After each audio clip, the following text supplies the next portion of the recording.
Jefferson T. Rogers grew up along the Missouri River and was the first child of Mary Ann and Thomas Rogers.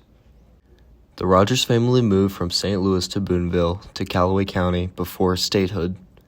In 1826, the Rogers family established a tannery for leather and animal hides.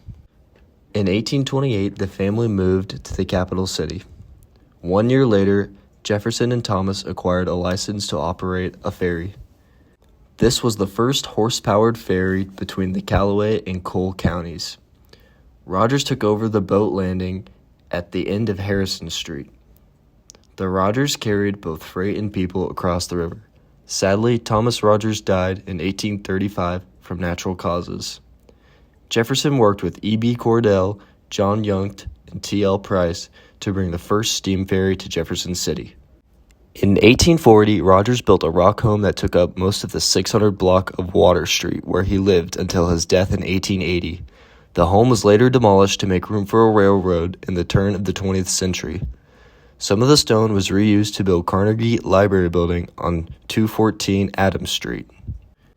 Jefferson later married John Yungt's daughter, his former business partner, Kieza Yungt, in 1844. Later this year, Rogers was elected mayor and served for 10 years. Before serving as mayor, Rogers was elected as a city councilman for 5 terms, the first being 1840, running as a national Democrat.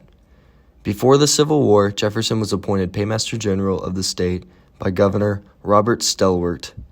During the war, Rogers remained extremely loyal to the Union, but believed slavery should be kept legal. After the Civil War, Rogers worked to revitalize Cole County agriculture. Rogers, owning a big part of the mill bottom, was an advocate for railroads in Jefferson City. Rogers is said to be intertwined with the development of the mill bottom. Rogers died in 1880 and was the first mayor to be buried in Woodland Old Cemetery.